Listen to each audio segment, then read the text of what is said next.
maintenant, on va commencer une toute autre histoire, l'histoire d'Eärendil.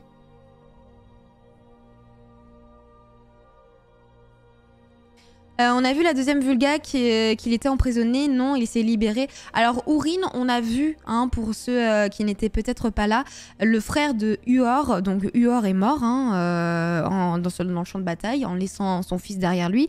Et le frère de Huor, qui n'est autre que Húrin, s'est fait capturer. Et la dernière fois, on a vu également comment Húrin s'est fait libérer par Morgoth. Et c'est à cause de Húrin si l'emplacement de Gondolin a été révélé à Morgoth. Donc voilà. Et voilà. Si jamais.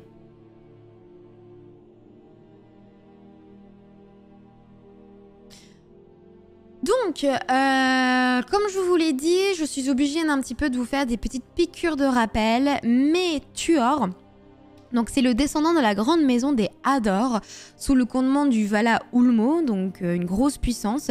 Il est allé prévenir le roi des elfes Noldor, qui n'est autre que Turgon, que le mal n'était plus très loin des murs de la magnifique cité elfique Gondolin. Malheureusement, le roi Turgon ne voulait rien entendre parce qu'il était très attaché à sa cité Gondolin, qui est absolument magnifique. En fait, la Gondolin est cachée, elle est entourée d'énormes montagnes, et donc en fait, c'est presque impossible de savoir où est cette cité, sauf si bien entendu on cafte, et ce qui a malheureusement été le cas. Donc mais Turgon ne veut rien entendre, il préfère rester encore à sa cité parce qu'elle est juste incroyable, et c'est surtout qu'en fait ils ont vraiment l'impression d'être coupés du monde à Gondolin. Comme ils ne savent pas ce qui se passe à l'extérieur, ils ont l'impression qu'ils ont encore de nombreux siècles à attendre en paix. Malheureusement, il est déjà trop tard, car Morgoth, en effet, on lui a révélé l'emplacement de cette cité.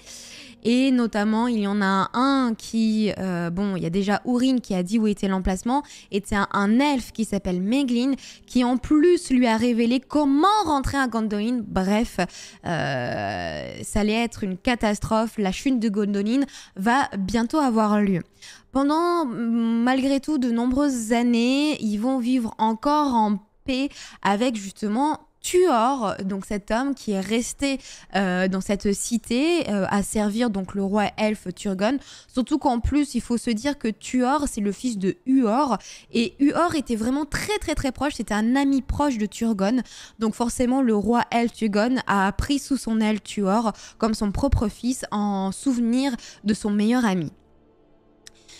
Et en fait, en restant très très longtemps dans cette cité, Tuor va tomber amoureux de la belle Idril, c'est-à-dire cette princesse elfe qui n'est autre que la fille de Turgon. Et donc forcément, Turgon est très content de marier sa fille ainsi que le fils de son meilleur ami.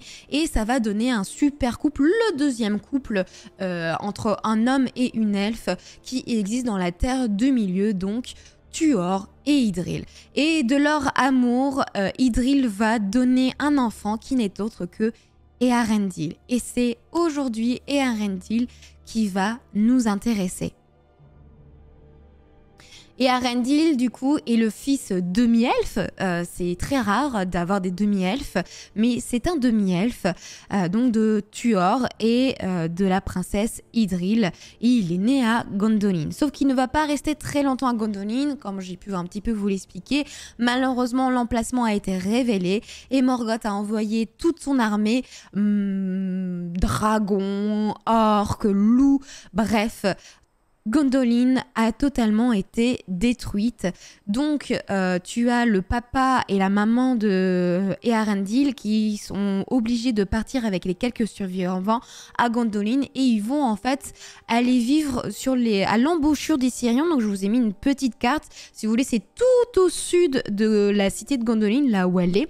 Donc, ils ont fait une grande traversée pour aller près de la mer, tout simplement parce que là, au moins, ils vont être protégés par le Vala Ulmo. C'est une puissance maritime, si vous voulez, qui va un petit peu à l'image de Poséidon, hein, qui va les protéger et un petit peu les cacher de Morgoth.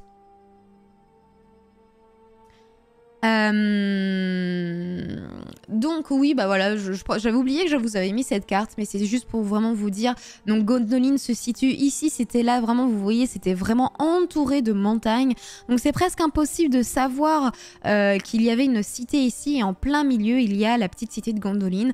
Heureusement, il y avait un passage secret créé par la princesse Idril qui a permis à pas mal de survivants de partir et d'aller tout au nord jusqu'aux bouges de Sirion qui sont ici. Et ils ont habité pendant un petit temps. Ils ont habité pendant un petit temps les survivants de Gondolin. Et en fait, ils vont pas être tout seuls dans les Bouches du Sirion. Ils vont en fait rejoindre d'autres personnes, notamment en fait les elfes qui également ils ont vu leur cité ici totalement détruite. Ce sont les elfes de Ménégros, plutôt de Dorias en général. Pareil, ils ont vécu un drame et ils se sont retrouvés pareil aux Bouches de Sirion. On a également dans les Caps de Balar, enfin plutôt sur l'île de Balar, on a d'autres elfes, un autre clan d'elfes, parce qu'il y a plein de clans. Ce sont les elfes Phalas, les elfes marins, si vous voulez, qui sont dirigés par le roi Círdan, le charpentier, qui également se retrouve ici. Bref, on peut dire que là, on a un regroupement de survivants elfiques. En effet, comme j'ai pu vous le dire, il se trouvait déjà à l'embouchure du Sirion les elfes qui ont vu leur cité de Ménégros et donc leur pays de Dorias totalement détruit, non par les armées de Morgoth, mais malheureusement par d'autres elfes qui ont voulu récupérer un Silmaril, donc un joyau maudit, qui était en la possession des parents de Elwing. Les parents de Elwing ont totalement été assassinés par des elfes et Elwing a réussi à s'enfuir avec ce joyau aux Bouches du Sirion. Donc maintenant, il y a 3 clans d'elfes qui se trouvent aux Bouches du Sirion. On a les elfes de Gondolin, dirigés maintenant par Eärendil, enfin vous verrez pourquoi, mais Eärendil. On a le clan des elfes, si vous voulez, qui était là de Dorias, qui est dirigé par la princesse Elwing, avec le joyau. Et on a également les elfes un petit peu plus marins. Moi j'aime bien dire ça comme ça, parce qu'en fait ils aiment bien construire des bateaux. Les elfes de Phalas, dirigés par Círdan. Après avoir vécu du coup tous ensemble un temps à l'embouchure de Sirion, les parents de Eärendil en fait vont abandonner leur peuple pour aller prendre la mer, tout simplement parce qu'il est temps de demander de l'aide aux Valar. Donc on a Idril ainsi que Tuor vont prendre un bateau, ce qui s'appelle l'Earamé, voilà. Ils vont le prendre et ils vont partir en mer jusqu'à l'ouest. Malheureusement, prendre la mer jusqu'à l'ouest, c'est extrêmement dangereux parce qu'il y a plein d'enchantements pour empêcher justement quelques humains ou quelques elfes qui sont trop prétentieux d'aller dans le pays des Valar. Vraiment, le pays des Valar, il est coupé du reste du monde. Aucun autre être ne peut y aller. Ils ont l'interdiction d'y aller. C'est un petit peu le paradis. Et si vous n'êtes pas mort, vous ne pouvez pas y aller. Mais ils ont vraiment besoin d'aide parce que Morgoth prépare ses forces encore et encore. Il veut absolument détruire l'entièreté des hommes et des elfes qui se trouvent en terre du milieu. Donc il est urgent de demander de l'aide. Donc c'est pour ça que les parents d'Eärendil partent. Sauf que ils ne reviennent absolument jamais. Donc c'est maintenant à Eärendil et ainsi qu'à sa femme, parce que le temps faisant, il va se marier, il va tomber amoureux du coup de la princesse Elwing. Donc les deux clans vont s'unir par cette union et Eärendil et Elwing vont diriger le reste des peuples elfes qui se trouvent à l'embouchure du Sirion. Eärendil du coup va donner des enfants à Elwing. Elwing va avoir 2 beaux jumeaux, Elrond et Elros. Elrond, vous le connaissez très bien parce que vous le voyez dans Le Seigneur des Anneaux. Ce n'est autre que le roi elfe de Faucombe, le papa de Arwen. Donc déjà, vous savez d'où vient notre très cher Elrond. Et en plus, peut-être que vous ne le savez pas, mais Elrond a un frère jumeau qui s'appelle Elros. Et forcément, ce sont également des demi-elfes, tout simplement parce que leur père Eärendil est un demi-elfe et que Elwing est plus qu'une demi-elfe parce qu'elle aussi, elle a des origines, mais elle est, en plus de ça, elle a des origines maillards, donc elle a des pouvoirs un petit peu comme Gandalf, parce que l'une de ses ancêtres n'est autre que Melian, une grande Maia. Donc Elrond et Elros ont des origines à la fois elfe, homme et presque divine, Maia. C'est un petit peu, je me souvenais pas du tout ce que j'avais préparé, donc mais c'est amusant. Je réfléchis toujours de la même manière. Justement, je voulais vous exprimer l'arbre généalogique. C'est pour vraiment vous expliquer, vous montrer à quel point déjà Tolkien est incroyable quand il pense à des personnages. Tous les personnages ont un lien et tous les personnages que vous voyez écrits, tous les noms écrits ici, ont toute une histoire qui leur sont propres. Et on en a déjà raconté beaucoup en stream. Et c'est ça qui est juste génial avec cette œuvre, c'est que chaque personnage a son histoire et en plus ça nous fait tout un arbre généalogique. Ça me fait beaucoup penser un petit peu à les œuvres de les Rougon-Macquart de j'ai oublié le nom de cet auteur, de Zola, pardon. On a un petit peu le même principe avec Zola qui on suit toute l'aventure, toute une famille et on voit un petit peu quel est l'impact justement des actes de leurs ancêtres sur les descendants. On retrouve un petit peu ça avec Tolkien et comme vous pouvez le voir, je vous ai mis tout en bas Arwen, le nom d'Arwen, qui est donc la fille de Elrond.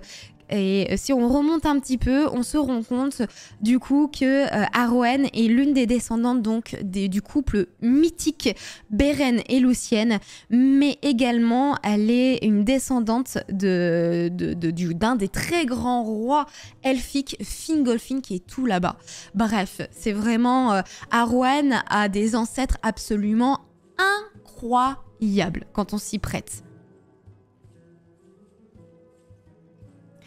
Et Eärendil, lui par contre, ne trouvait jamais le repos parce que certes, ses parents sont partis à la recherche des Valar, mais ils ne sont jamais revenus. Donc Eärendil, certes, continue un petit peu à gouverner les elfes de la bouche du Sirion, mais il veut partir en voyage pour aller retrouver ses parents et même il y a quelque chose qui l'appelle, il est passionné par la mer, il a un grand désir de voyager dans l'océan, déjà de 1 pour retrouver ses parents disparus et de 2 pour atteindre le pays des Valar et leur demander de l'aide. Donc c'est ce qu'il va faire, il veut aller absolument dans ce qu'on appelle le pays d'Aman, le pays des Valar. Donc c'est vraiment, ça ressemble à ça, le pays des Valar. C'est tout à l'ouest, donc vraiment à des kilomètres de là où ils se trouvent tous, donc de la Terre du Milieu. Donc vous voyez, alors c'est un petit peu flou, mais ici il y a écrit Terre du Milieu qui se trouve donc à l'est. Et là se trouvent toutes les grandes puissances.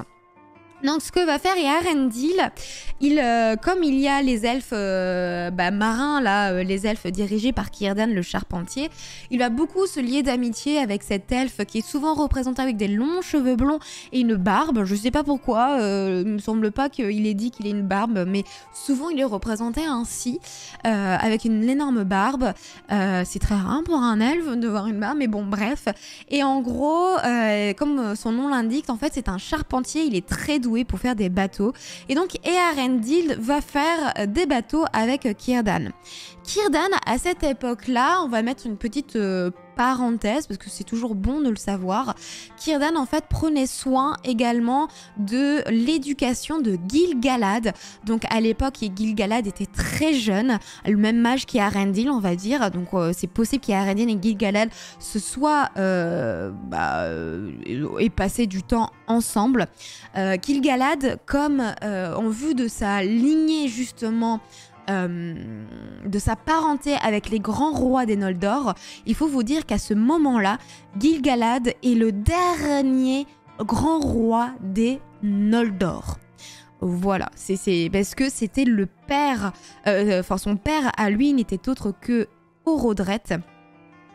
Et c'était à Horodret que devait revenir normalement la couronne tout simplement la couronne des Noldor.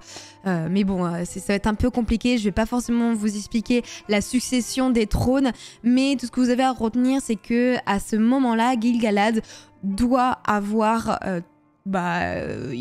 c'est le roi en fait des Noldor. Mais bon, c'est Eärendil qui un petit peu dirige l'ensemble des personnes qui se trouvent à la bouche du Sirion et il leur demande de l'aide pour leur fabriquer un super bateau. Et c'est ce qu'ils vont faire, ils vont construire un bateau qui s'appelle Vingilot. Donc ce bateau vraiment il est sublime et c'est un beau navire blanc qui n'a jamais été créé. Les rames sont vermeilles, ses flancs étaient blancs, ses voiles étaient argentées comme la lune. Bref, Eärendil est prêt pour partir en voyage et essayer de retrouver ses parents, voire peut-être aller un petit peu plus loin pour voir s'il n'est pas possible d'atteindre les côtes des Valar. Sauf que Eärendil forcément ne trouvera jamais ni son père ni sa mère au cours de son voyage. Donc il traîne un petit peu de rivage en rivage jusqu'à ce qu'à un moment donné, il essaie de se rapprocher un petit peu vers l'ouest pour aller rejoindre le pays des Valar. Mais il y a des ombres et des enchantements qui repoussent constamment son bateau vers les côtes. Bref, on l'empêche de prendre l'ouest.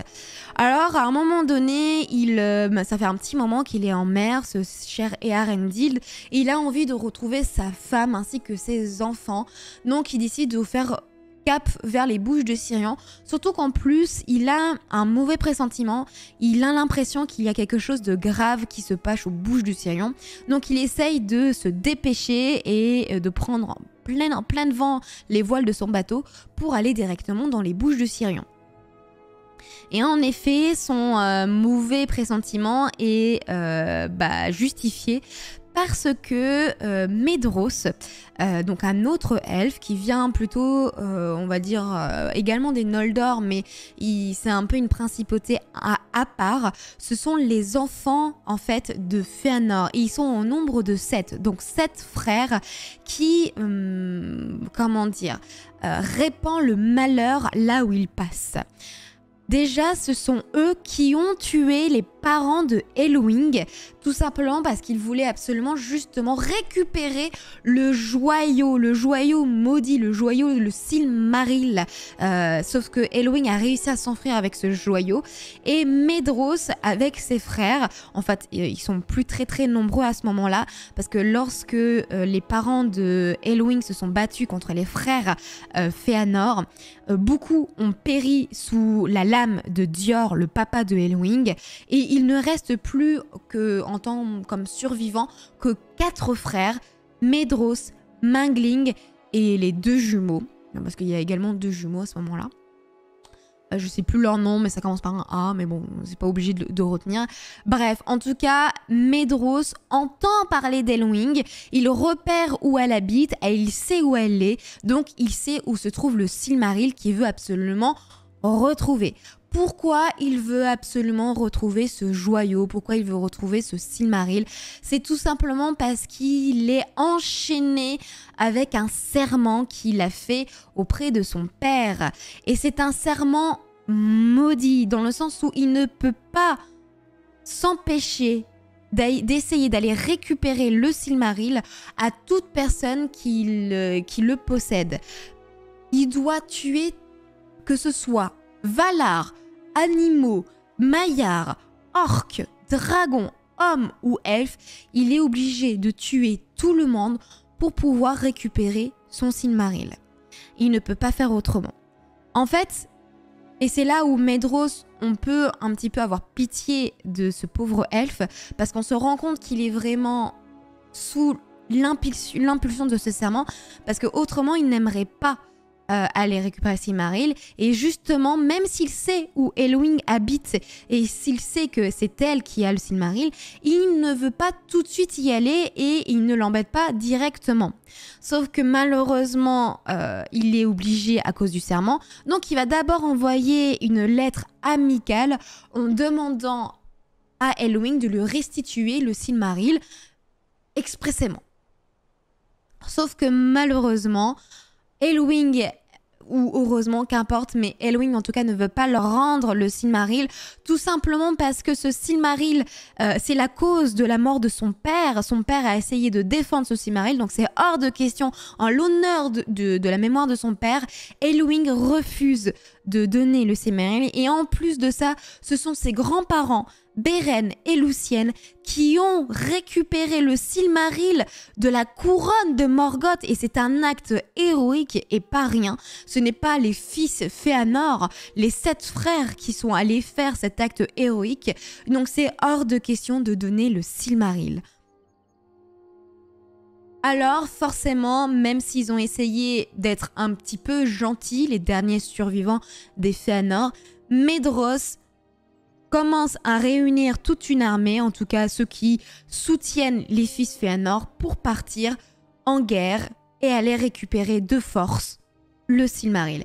Et c'est ainsi qu'il y a le 3e massacre fratricide entre elfes.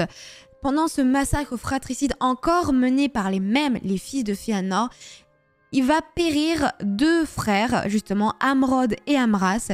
Il ne restera comme survivants plus que Maedhros et Maglor. Et pendant cette grand conflit, cette grande bataille qui oppose les elfes entre eux, il y a parmi eux des Noldor qui servaient alors Maedhros et Maglor, mais qui vont se retourner parce qu'ils ne peuvent plus accepter ces actes ignobles de la part des frères. Ils vont essayer de défendre Elwing, mais malheureusement Maedhros et Maglor sont beaucoup trop puissants. Ils vont gagner le combat. Alors Elwing, dans un excès de désespoir, alors qu'elle est poursuivie par les 2 frères avec le Silmaril en main, elle va se jeter dans la mer avec le Silmaril. Au loin, malheureusement également, et je dis beaucoup malheureusement, je suis désolée, c'est un tic de langage, on a les enfants de Elwing, donc les jumeaux, Elrond et Elros, qui étaient cachés et qui essayaient de ne pas se faire repérer, mais Maedhros et Maglor vont les capturer et vont les garder. À ce moment-là, Elrond et Elros avaient 6 ans.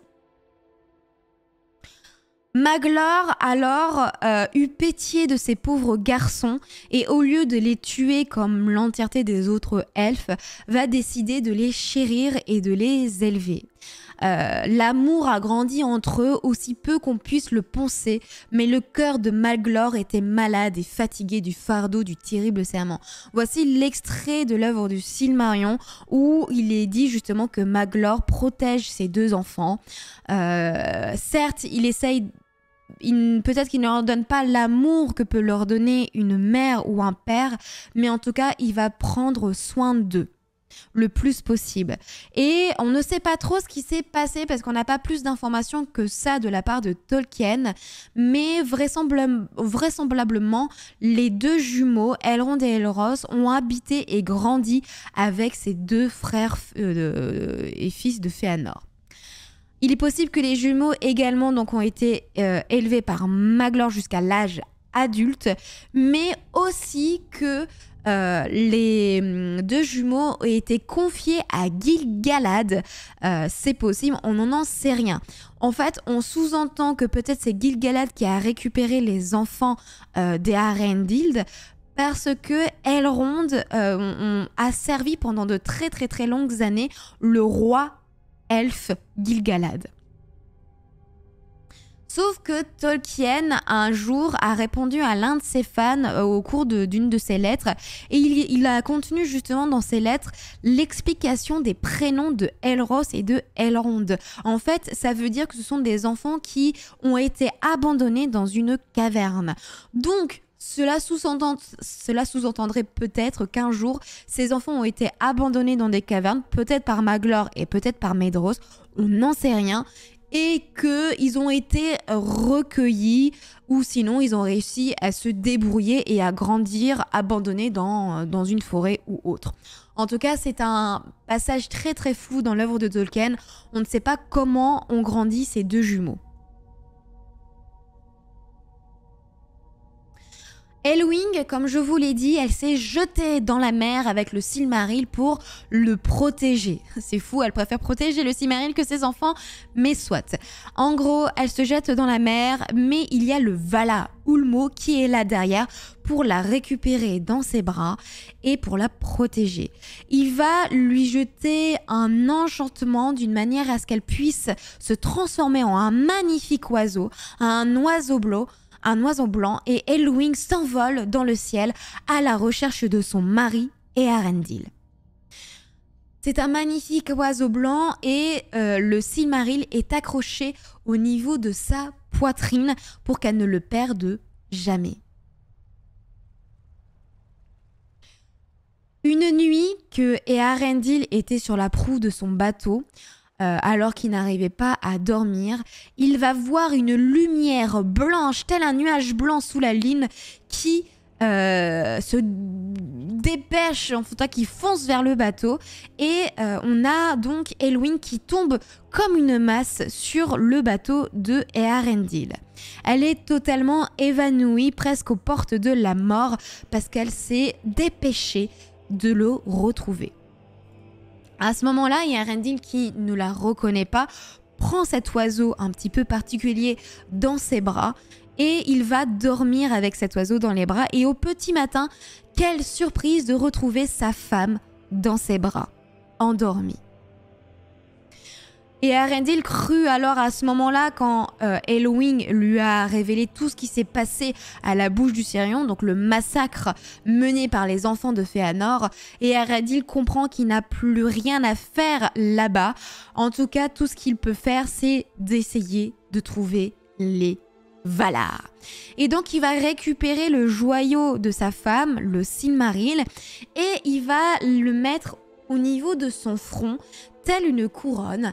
Et comme un phare dans la nuit, le Silmaril permet de guider tout l'équipage vers le pays des Valar. Et en fait, c'est comme si le Silmaril avait un pouvoir, mais alors que les enchantements et l'eau étaient très troubles au moment où Eärendil essayait de les traverser, donc il était souvent repoussé, maintenant qu'il possède le Silmaril, c'est comme si l'eau était très calme et laissait passer Eärendil vers le pays des Valar. Quand enfin Eärendil ainsi que sa femme et le reste de l'équipage arrivèrent enfin au pays des Valar, ils vont faire la connaissance des Teleri. Les Teleri, c'est un autre clan d'elfes qui ne sont jamais partis, en tout cas une grosse partie ne sont jamais partis du pays des Valar, et ils sont restés. Et en les voyant arriver, ils ont tous été stupéfaits de voir une personne qui vient de l'est, venir par chez eux. Donc ils vont les accueillir, bien entendu, à bras ouverts, surtout qu'en plus Eärendil porte à son front un Silmaril, et ça, tout le monde est très heureux de le retrouver. Et Eärendil, quand il posa son pied sur la terre des Valar, fut le tout premier humain à poser son pied sur la rive immortelle. En fait, si vous voulez, certes, Eärendil est un demi-elfe, mais il a des origines humaines. Il faut vous dire qu'aucun humain n'a déjà foulé les terres des Valar. À ce moment-là, Eärendil demande à son équipage ainsi qu'à sa femme de rester sur le bateau, parce qu'il faut le rappeler, peut-être que vous l'avez oublié, mais personne n'a le droit de venir au pays des Valar. Personne.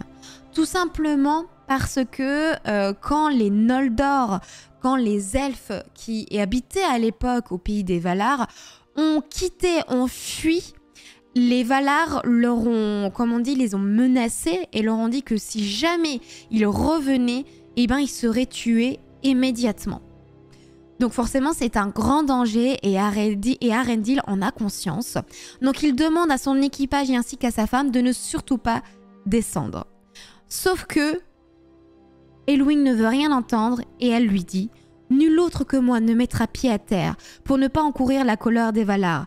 Je prendrai ce danger sur moi seul au nom des deux races. » Ah non, alors ça, pardon, excuse-moi, je me suis trompée, ça c'est le propos de Eärendil. En fait, c'est sa femme qui ensuite lui répond « Nos chemins seraient alors à jamais séparés et je veux avec toi partager tous les dangers. » Et sans écouter son mari, elle descend également dans le pays des Valar. Les deux avancent alors dans la cité.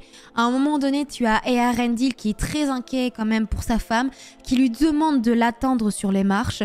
Il va continuer sa petite route dans la ville des Valar et il ne voit absolument personne. Parce qu'à ce moment-là, les elfes qui habitaient avec les Valar et les Valar eux-mêmes étaient tous au palais du roi des Valar, c'est-à-dire Manwë, à faire la fête. Donc à ce moment-là, Eärendil, quand il se balade un petit peu, il se dit « c'est bizarre, il doit y avoir peut-être un énorme fléau qui a touché, qui a abattu le pays des Valar et je suis pas au courant. » Il commençait un petit peu à s'inquiéter en ne voyant personne. Il va commencer à appeler, il ne sait pas qui appeler, mais en tout cas il va utiliser plusieurs langues pour voir si on l'entend. Et forcément qu'on le voit, Eärendil, parce qu'il porte à son front le Silmaril. Et donc, est envoyé devant Eärendil le héros de Manwë, c'est-à-dire Eonwë, qui lui dit « Salut Eärendil, toi le plus grand des marins, celui qu'on cherche et qui vient sans prévenir, celui qu'on attend et qui revient contre tout espoir. Salut Eärendil, porteur de lumière sous le soleil et sous la lune, gloire des enfants de la terre, étoile dans la nuit, joyau du crépuscule, aurore du matin. » Eonwë, du coup, le héros de Manwë, conduit Eärendil jusqu'au palais de Manwë. À ce moment-là, Eärendil est entouré de tous les Valar. Il va falloir qu'il soit convaincant parce qu'il n'a pas le droit d'être là.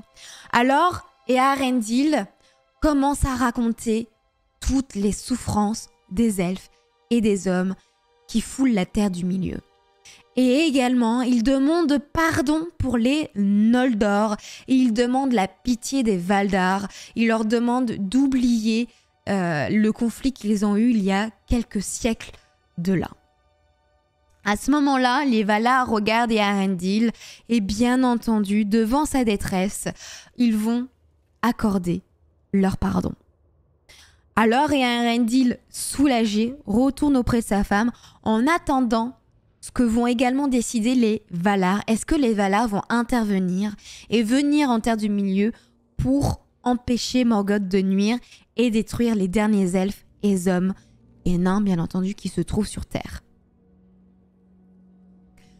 Alors, le Vala Mandos, donc un autre Vala, le Vala qui s'occupe un petit peu des cavernes de Mandos, là où se trouvent les morts, va prendre la parole et quand même répéter la chose suivante. Un de ces humains mortels peut-il fouler le sol éternel de Valinor et continuer à vivre ? À ce moment-là, Ulmo va répondre. Ulmo, on le rappelle, c'est quand même le Vala de l'eau et qui est très très proche des hommes et très très proche des elfes. Et c'est celui qui est le plus intervenu pendant les différents conflits pour aider les hommes et les elfes à survivre. Et du coup, il va répondre, il est venu au monde pour cela même.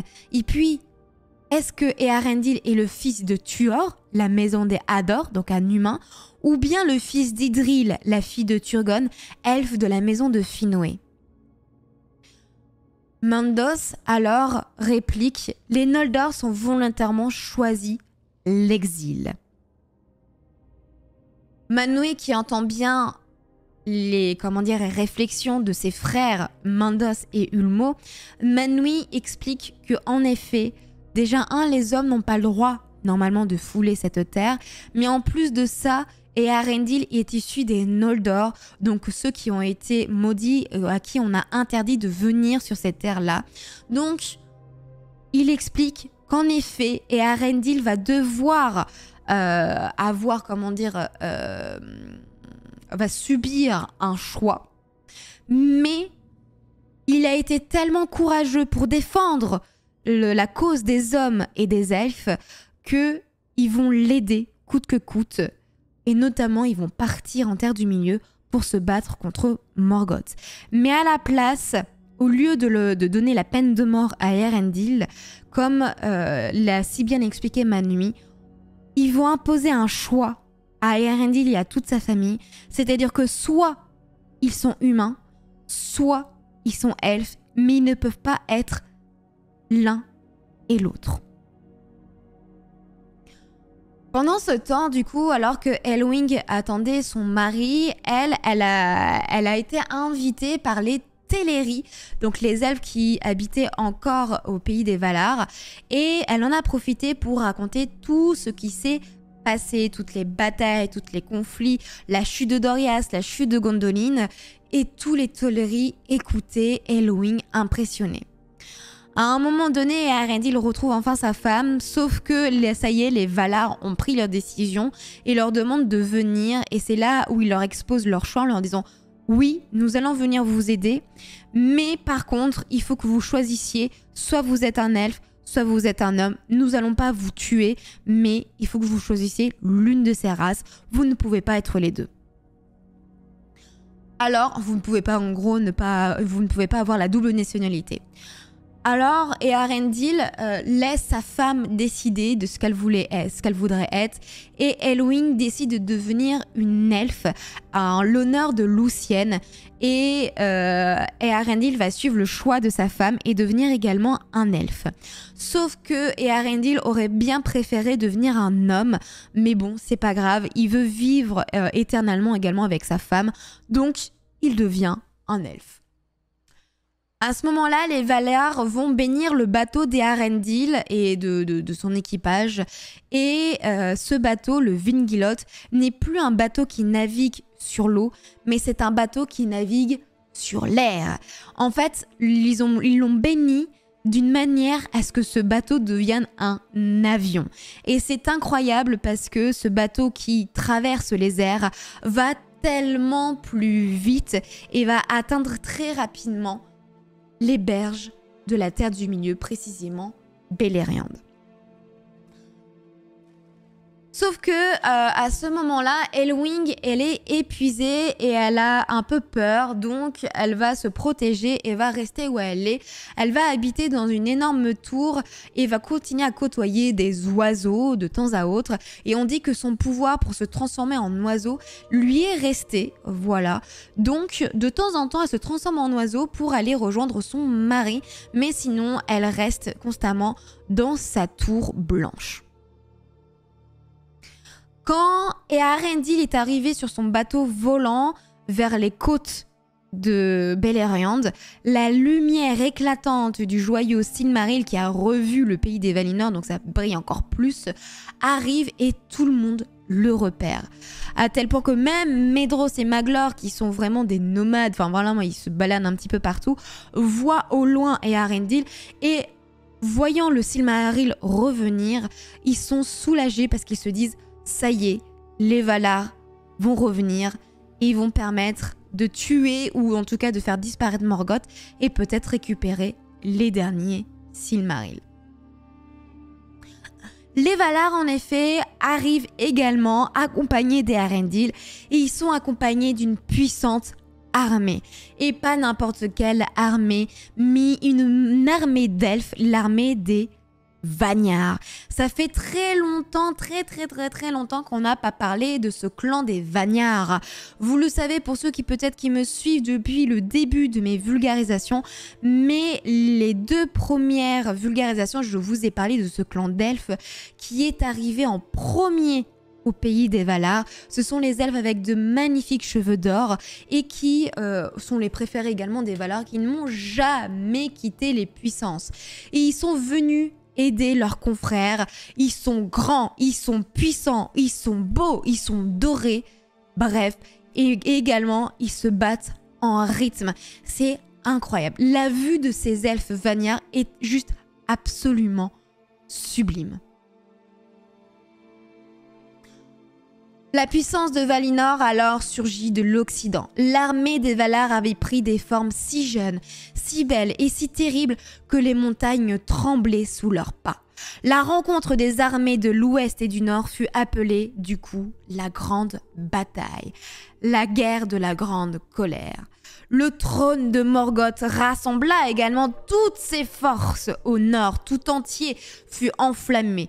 Dragons, orques, balrogs, elfes maudits, loups, bref, tous sont appelés par Morgoth pour se battre contre les Valar. Les armées de Valar et de Morgoth, du coup, se rencontrèrent dans une plaine qui s'appelle Unfoglit, excusez-moi si je le prononce mal, en tout cas une énorme plaine qui se trouve au nord de Beleriand, et là c'est de violents assauts qui s'ensuivent. Les Balrogs se battent, ils sont détruits, de nombreux elfes vont mourir, les elfes qui sont restés à ce moment-là en Beleriand vont participer au combat, les nains, les hommes, tous participent, surtout les hommes, peut-être pas tous les hommes, et également pas vraiment les nains, j'en suis pas sûre. Je mets entre parenthèses ce que je viens tout juste de dire. Je me souviens pas de ça, mais en tout cas, certains hommes vont participer à la guerre et vont aider les Valar à se battre contre Morgoth. Sauf que Morgoth a une arme de destruction massive, c'est-à-dire ses dragons ailés. Il en a énormément. Il a plein de dragons ailés qu'il jette pendant la bataille et ça aurait pu vraiment faire basculer le combat à l'avantage de Morgoth, mais Eärendil est là avec son bateau volant. Et à l'aide des aigles, le roi des aigles Torondor, donc les aigles des Valar, Eärendil se jette contre pas n'importe quel dragon, mais le dragon Ancalagon. Ancalagon est vraiment le dragon le plus énorme et le plus puissant de tout univers confondu. Le dragon dans Skyrim, c'est de la gnognotte. Vraiment, Ancalagon peut dans ses patounes, il peut porter l'Himalaya dans ses patounes. C'est vraiment un dragon absolument énorme et surpuissant. Mais Eärendil est là, en lui envoyant des flèches. Et les aigles arrêtent pas d'embêter un petit peu Angalandon, en lui donnant des coups de bec, en essayant de l'empêcher d'avancer. Et ils vont réussir à détruire Ancalagon. Ancalagon, à un moment donné, va recevoir la flèche de trop d'Eärendil et il va tomber mort en Beleriand. Il va faire effondrer, si vous voulez, les énormes volcans qui se trouvaient et qui avaient été construits par Morgoth à l'époque. Il va tomber dessus et en fait, dans sa chute, il va ensevelir absolument tout Beleriand. En effet, Eärendil fut victorieux, jetant Ancalagon sur les montagnes volcaniques de Morgoth, ce qui aura pour cause de les détruire dans sa chute. La mort d'Ancalagon entraînera la fin de la résistance menée par Morgoth contre les Valar et leur armée. La mort d'Ancalagon donc fut tellement violente que, comme je vous l'ai dit, une grosse partie, même tout Beleriand, fut submergé et disparu. Et c'est là où cette carte à l'époque ressemblait à ça entièrement. Donc tout le côté bleu c'est Beleriand. Avant il y avait toute cette zone, mais avec la chute d'Ancalagon qui est juste absolument énorme, toute la zone bleue a disparu et il ne reste plus que ce petit bout de la terre du milieu que vous connaissez tous, avec le Mordor qui est là, le Gondor, l'Eriador et le Rohan.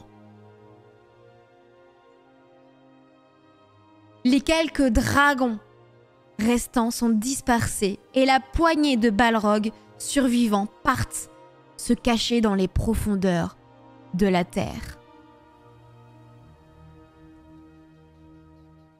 Morgoth, quant à lui, essaye de sauver sa peau et va se fondre dans sa forteresse. Il va aller dans les plus profondes de sa forteresse pour se cacher.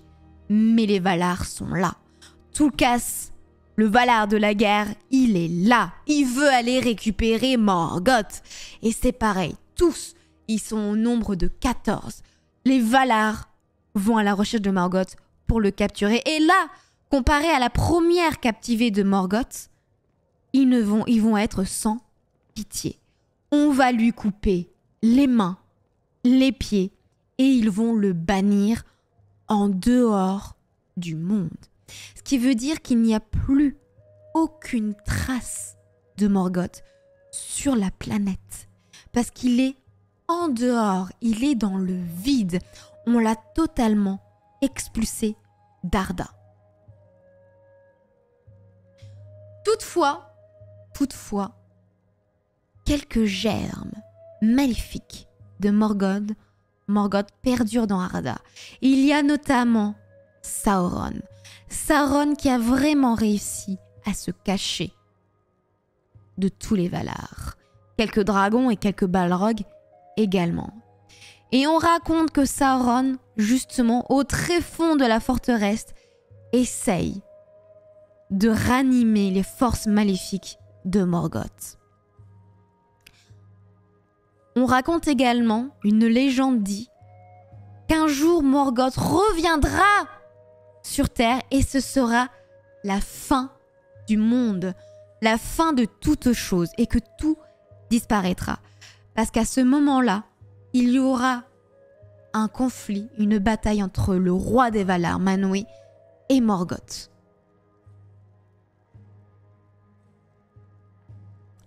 Et c'est ainsi que le premier âge se termine avec la disparition de Morgoth.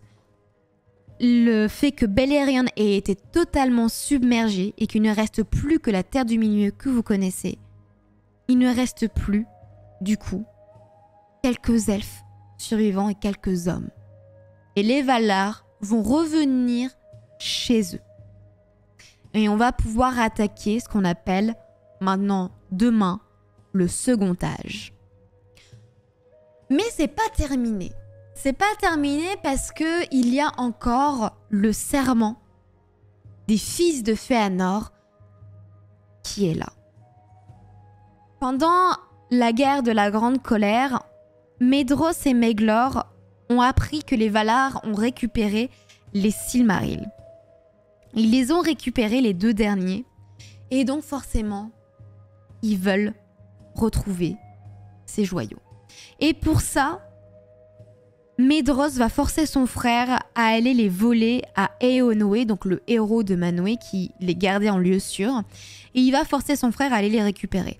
Au début, Maeghlor se disait « mais non, on va pas y aller parce que de toute manière, comme les Valar sont venus, ils nous ont peut-être pardonné et on peut peut-être justement se libérer de ce serment. » Sauf que Maedhros se dit « non, on en a vraiment besoin de récupérer ces Silmarils. » Et donc, ils partent tous les deux à la recherche des deux joyaux.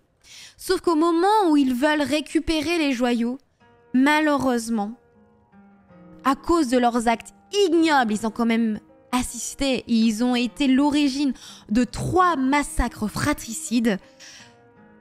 Les joyaux vont leur brûler la paume des mains. À tel point que Maedhros a tellement mal qu'il va jeter le Silmaril dans la crevasse et il va tomber de douleur avec. Et on n'entendra plus parler de Maedhros. Maeghlor également va jeter le Silmaril dans la mer pour s'en libérer. Mais Maeghlor va survivre et on dit que Maeghlor traîne dans toute la Terre du Milieu avec son harpe, à chanter les malheurs des Noldor ainsi que leurs actions barbares. Et on va parler du dernier Silmaril qui est resté sur le front des Arendil. Et ce dernier Silmaril, lui, va aller dans l'air. Et en fait, si vous réfléchissez bien, vous remarquez que l'un des Silmarils est dans la terre, donc dans la crevasse, un autre est dans la mer, et le dernier est au ciel. En fait, Eärendil ainsi que sa femme Elwing, mais plus Eärendil parce que Elwing, en fait, elle reste toujours dans sa tour et elle va voir de temps en temps son mari. Mais Eärendil, on lui laisse en fait son bateau et en fait, il va continuer à, si vous voulez, à conduire son bateau avec le Silmaril sur sa petite tête dans le ciel et il va représenter l'équivalent de notre planète Vénus, nous. En fait, c'est pour ça qu'on va l'appeler l'étoile d'Eärendil. Dans le ciel, on peut voir l'étoile d'Eärendil. Donc, il ne reste plus que les jumeaux, Elrond et Elros.